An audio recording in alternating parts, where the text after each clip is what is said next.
Assalamualaikum warahmatullahi wabarakatuh. Alhamdulillahi rabbil alamin. Wassalatu wassalamu ala asrafil anbiya'i wal mursalin, amma ba'du. Para santri yang saya hormati, ibu-ibu dan bapak yang saya hormati, malah kita bersyukur kepada Allah atas segala nikmat yang Allah berikan kepada kita.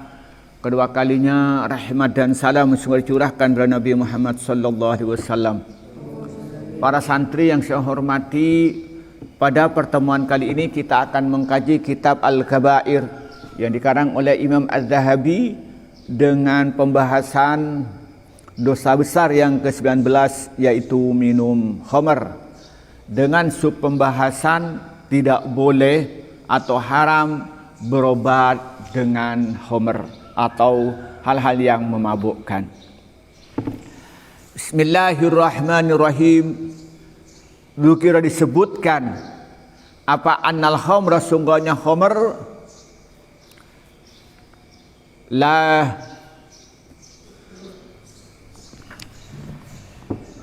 yahillu, tidak halal apa khamar at-tadawa, la yahillu, tidak halal at-tadawa, apa berobat biha dengan khamar.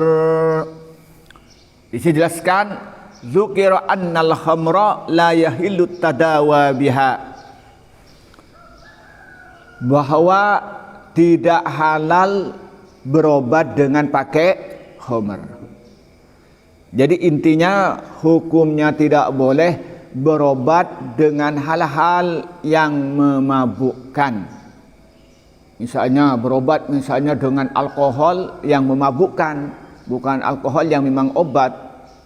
Jadi ada orang, wah ini kalau pakai pakai yang memabukkan bisa sembuh, pakai candu bisa sembuh, itu tidak boleh, hukumnya haram. Jadi intinya hukumnya haram berobat dengan khamar, dengan minum-minuman atau obat-obatan yang memabukkan.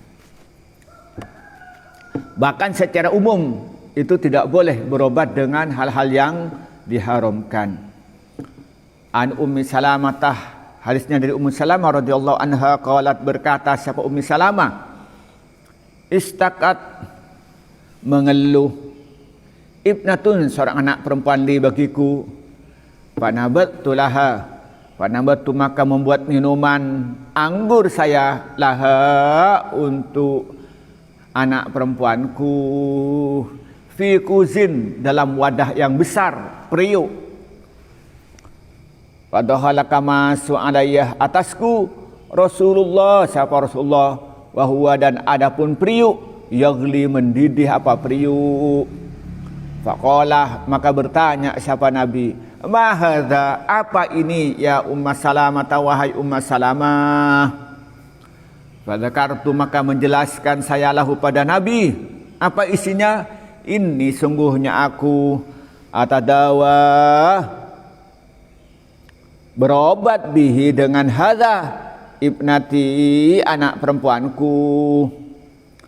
Faqalah, maka bersabda siapa Rasulullah sallam, innallaha, sungguhnya Allah Ta'ala mahulullah, lam yaj'al, tidak menjadikan siapa Allah, syifa'a ummati, pada kesembuhan umatku, fima, dalam suatu harama yang mengharamkan siapa Allah alaihi, atas ummati. Jadi sini jelaskan an Ummi Salamah radhiyallahu anha qalat, hadis riwayatkan dari istri Rasulullah namanya Ummi Salamah radhiyallahu anha, dia bercerita, apa istilahnya, istakat ibnatun li, anak perempuan itu mengadu, mengeluh, terasa sakit. Setelah sakit, apa yang dilakukan oleh Ummu Salamah ini, maka dia membuat obat. Apa obatnya? Fanabattu laha fi kuzin, lalu buat minuman anggur, kemudian anggur letakkan di dalam wadah besar. Jadi orang itu homer, apa namanya, anggur, tahu anggur sampean? Tahu. Lah kemudian diperas, diambil airnya. Nah, akhirnya kemudian disimpan. Simpannya di mana? Di wadah yang besar. Lalu apa yang terjadi? Fadhala alayya. Nah, singkat dulu. Lalu dibiarkan begitu saja. Lalu lama-lama itu mulai panas. Keluar busa-busa itu. Nah, kalau diminum itu apa? Teler. Itu namanya homer. Tapi kalau nabid itu tidak seperti homer, masih belum. Jadi begitu ini dibuat, diperas, lah dibiarkan hanya berapa jam itu belum menjadi homer, tapi sudah mulai keluar busanya, tapi tidak memabukkan. Nah, singkat cerita, begitu letakkan begitu, Rasulullah datang ke rumah Ummi Salamah. Ummi Salamah itu istri Rasulullah. Rasulullah melihat wadah yang aneh. Ini kok wadah ini apa? Ternyata melihat wadah ini sudah mulai mendidih, panas sudah mau berubah menjadi homer. Lalu Rasulullah bertanya kepada Siti Aisyah, pada istrinya Ummu Salamah. Katanya apa pertanyaannya? Katanya, faqala ma hadha ya Ummu Salamah? Apa ini? Kok wadah ini isinya perasan anggur atau minuman anggur yang sudah mau berubah menjadi homer? Apa katanya? Fadzakartu lahu inni atadawa bihi ibnati.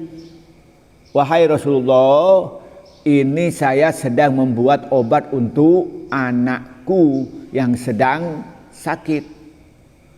Apa jawab Rasulullah? Faqala Rasulullah menjawab atau Rasulullah menjelaskan, innallaha lam yaj'al shifaa'a ummati fi ma harrama 'alaiha. Allah tidak menjadikan obat umatku, Allah tidak menjadikan kesembuhan umatku dari sesuatu yang diharamkannya. Ini ada dua pengertian. Pengertian yang pertama, bahwa untuk umat Nabi Muhammad ini, kalau berobat dengan obat-obatan yang di situ mengandung haram, maka tidak akan sembuh. Jadi kalau misalnya membuat jamu itu ada campurannya yang diharamkan, maka jamu itu tidak akan manjur, tidak akan sembuh. Atau membuat obat yang obat itu ternyata mengandung hal yang diharamkan, baik misalnya mengandung minuman keras, atau ada unsur babinya, atau unsur-unsur yang diharamkan oleh Allah, maka obatnya itu tidak akan mujarab, tidak akan menyembuhkan. Maka karena itu sampean jangan pernah berpikir mencari obat yang obat itu mengandung unsur-unsur yang diharamkan, karena tidak akan sembuh, baik itu berupa jamu, obat dan lain sebagainya. Itu yang pertama. Yang kedua, disampaikan kepada kita hukumnya haram berobat yang berupa minuman, berupa cairan, berupa benda padat dan lain sebagainya yang itu mengandung haram. Itu tidak boleh. Hukumnya tidak boleh. Banyak ada orang mau berobat yang di situ mengandung hal yang memabukkan, misalnya ada unsur minuman kerasnya, tetap itu haram hukumnya. Walaupun alasannya mau berobat, umpamanya apa saja bentuknya, baik itu berupa candu, berupa hal-hal yang lain, tapi itu memabukkan, maka itu termasuk kategori homer, maka hukumnya itu haram dijadikan obat. Maka karena itu boleh berobat itu yang pertama itu syaratnya apa? Harus halalan thayyiban. Dalam konsep ini itu halal dan baik, halal dan baik. Jadi kalau halalan thayyiban itu halal dan baik. Artinya apa? Bahwa obat-obat itu tidak mengandung hal-hal yang diharamkan oleh Allah. Baik itu berupa yang memabukkan atau yang mengandung yang najis atau yang sifatnya yang menjijikkan. Jadi kesimpulannya begini, tidak ada alasan yang memperbolehkan makan atau minuman yang diharamkan walaupun alasan untuk berobat. Maka karena itu tidak boleh minum minuman yang memabukkan yang tujuannya untuk dijadikan obat. Begitupun tidak boleh makan makanan yang mengandung unsur-unsur najis itu walaupun tujuannya untuk berobat. Begitupun tidak boleh makan-makan yang hasilnya dari barang haram walaupun tujuannya untuk berobat. Inilah yang kita sampaikan pada pagi ini, semoga bermanfaat. Wallahul muwaffiq ila aqwamit thoriq. Wassalamualaikum warahmatullahi wabarakatuh.